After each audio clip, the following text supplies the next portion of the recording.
Bonjour chef. Ça va bien? Très bien, et vous? Bien la livraison. C'est parti. Michel Roth est le chef étoilé d'un des plus grands palaces parisiens. Comme tous les lundis, il reçoit une commande un peu spéciale. C'est votre livraison. Et ça vient du sud d'Italie. Contrairement à ce qu'on pourrait penser, dans ces boîtes, ni foie gras, ni homard, mais de drôles de légumes. Prix de la commande, une dizaine d'euros. Ça s'appelle... C'est de brocoli, ça? Oui, c'est la même famille. C'est joli, c'est goûteux, c'est un petit peu amer. Chaque semaine, Michel découvre de nouveaux produits venus tout droit du terroir italien. Des légumes biscornus, des herbes inconnues, a priori rien de très ragoûtant, mais notre chef semble très inspiré. Le servir avec un poisson, Exactement, avec ça. peut-être l'huile d'olive, avec un peu de tomate. Ça peut beaucoup plaire à nos clients. Ça. Ah, ça me fait plaisir, Ça chef. donne des idées de créativité.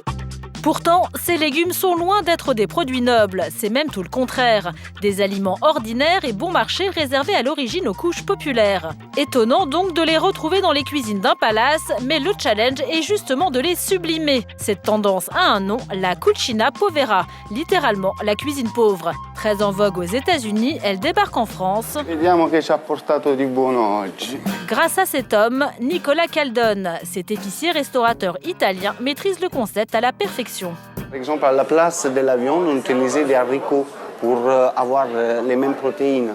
C'est ça vraiment la cuisine pauvre. C'est la cuisine de tous les jours. Une cuisine à base de légumes frais et secs, pratiquée à l'origine par les paysans jusque dans les années 50. Le but, trouver des substituts à la viande beaucoup trop chers. Seul le porc était accessible, côté poisson uniquement de la morue. Encore aujourd'hui, son prix reste imbattable, 7 € le kilo. Voilà, il me faut 2 petites morues moyennes, un peu épaisses. De la morue, mais pas pour préparer une simple brandade, car Paola s'est fixé un vrai challenge.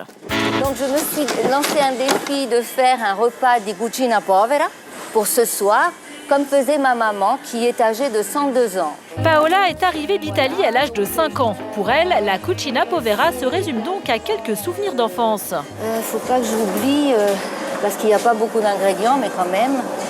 Peu d'ingrédients, c'est une des particularités de cette cuisine. Paola ne va même pas remplir son panier. Ses achats, de l'ail, des oignons, des flageolets, du persil, des pois chiches, des noix, de la morue, et c'est tout. C'est un repas pour 10-11 personnes qui revient à 35 €. Paola doit maintenant foncer en cuisine, car dans quelques heures, des invités très spéciaux vont mettre les pieds sous la table. Paola n'a peur de rien, elle a convié des amis italiens pour tester son repas de cucina povera. Bonjour Elba. Ciao Odile. Ça va bien? Oui. Mais pour se lancer, pas besoin de prendre autant de risques, il existe aujourd'hui des cours spécialisés. On va cuisiner ensemble des recettes de ma grand-mère. Ma grand-mère, quand elle faisait ses courses, elle achetait ce qu'elle trouvait en fonction de son porte-monnaie et revenait à la maison et elle faisait du bon avec du peu. Alba, notre prof de cuisine, est italienne. C'est sa grand-mère, Nonna Rosa, qui l'a initiée à l'art de la cucina povera. Odile et Romain, couple de fins gourmets, comptent bien repartir d'ici avec les bases de cette cuisine simple, typique et équilibrée dont tout le monde parle. On va commencer par préparer la minestra di pasta e ceci. En français, soupe de pâte aux pois chiches, c'est tout de suite beaucoup moins glamour. Et Odile semble un peu surprise. On n'aurait pas eu l'idée d'associer les féculents, donc en l'occurrence les pois chiches avec des pâtes.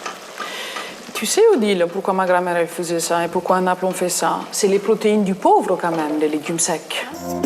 En effet, l'association céréales plus légumes secs fait office de protéines dans l'organisme. Un bon point pour la cucina povera.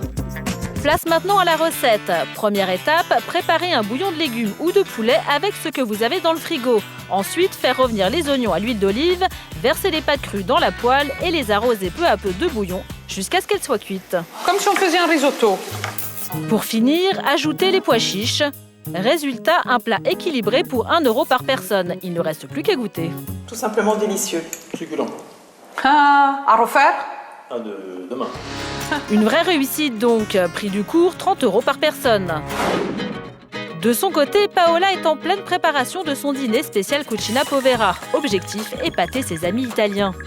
Malgré le fait que je n'ai pas vécu en Italie, eh bien, je veux relever le défi de pouvoir réussir un repas di cucina povera.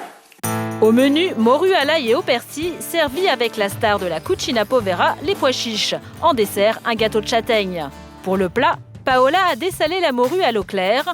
Ensuite, il suffit de la mettre dans un plat, arroser de vin blanc, ajouter l'ail et le persil finement ciselé. Enfin, un bon filet d'huile d'olive avant de mettre au four 20 minutes. Paola s'attaque maintenant au dessert. C'est un gâteau qui s'appelle castagnaccio. C'est un gâteau qui est fait à base de farine de châtaigne. Une recette simplissime. 500 g de farine de châtaigne, un demi-litre d'eau, des noix et c'est tout. Ni beurre, ni sucre, décidément, cette cuisine nous veut du bien.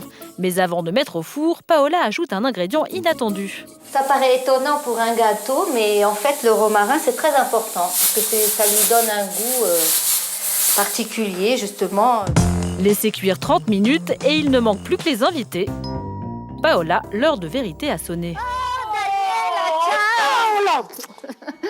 Les invités sont pour la plupart de vrais Italiens élevés à la Cucina Povera. Alors, Paola est attendue au tournant. J'attends de voir, lui dire, ouais, c'est peut-être bon, mais chez moi, on fait autrement. Voilà, essayer de la piéger. Ecco il baccalà coi ceci. La dégustation commence. Pas de cris, pas de mine dégoûtée. Apparemment, le repas est un succès. Les invités mangent avec plaisir et n'ont pas l'air dépaysés pour un sou.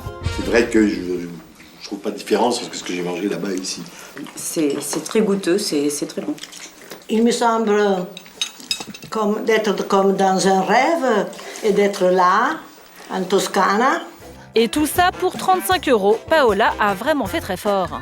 Après tout ce que j'ai entendu, vraiment, ils sont trop gentils. Je les réinviterai. Eh ben, bravo à vous. Paola n'a pas volé son succès et c'est là toute la force de la Cucina Povera. En plus d'être tendance, bon marché et équilibrée, elle est surtout délicieuse.